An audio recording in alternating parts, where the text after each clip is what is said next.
When the Indian Mutiny broke out in a little time before the siege of Delhi, a regiment of native irregular horse was stationed at Peshawar on the frontier of India.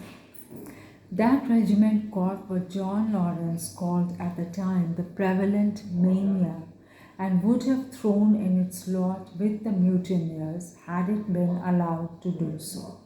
That regiment caught what John Lawrence called at the time the prevalent mania and would have thrown in its lot with the mutineers had it been allowed to do so. Meaning they would have just joined the mutineers, the regiment, which was happening, right? But this is the story of the ones that almost did, but actually didn't.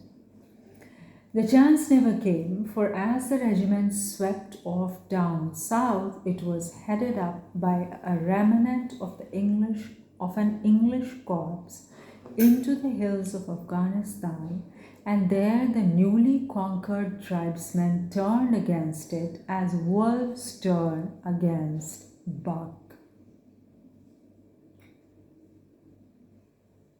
It was hunted for the sake of its arms and accoutrements from hill to hill, from ravine to ravine, up and down the dried beds of rivers and round the shoulder of bluffs, till it disappeared as water sinks in the sand, this officerless rebel regiment. The only trace left of its existence today is a nominal roll drawn up in the neat round hand and countersigned by an officer who called himself Adjutant Late Irregular Cavalry. The paper is yellow with years and dirt, but on the back of it you can still read a pencil note by John Lawrence to this effect: see that the two native officers who remained loyal are not deprived of their estates. J.L. Of 650 sabres, only 2 stood the strain, and John Lawrence, in the midst of all the agony of the first months of the mutiny, found time to think about their merits. So Kipling is famous or infamous for believing in the merits of colonialism as well. That was more than 30 years ago, and the tribesmen across the Afghan border who helped to annihilate the regiment are now old men. Kipling always was in love with India. Half of his soul was Indian. There are lots of Indian words. At the same time, somebody so rooted can also believe that it was actually a good thing, the old argument. I'm forgetting the names of the schools, but it's the Cambridge versus this and that, and Oxford versus this and that. The absent-minded imperialists and how it was a premeditated thing, but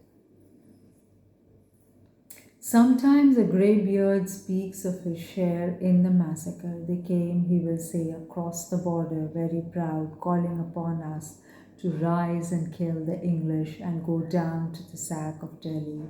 But we, who had just been conquered by the same English, knew that they were overbold and that the government could account easily for those down country dogs. This Hindustani regiment, therefore,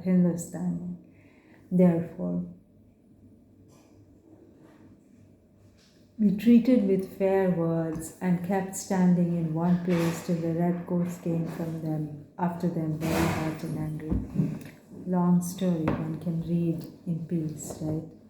But I wanted to share some bits of it. And the amazing Kipling is a historical writing.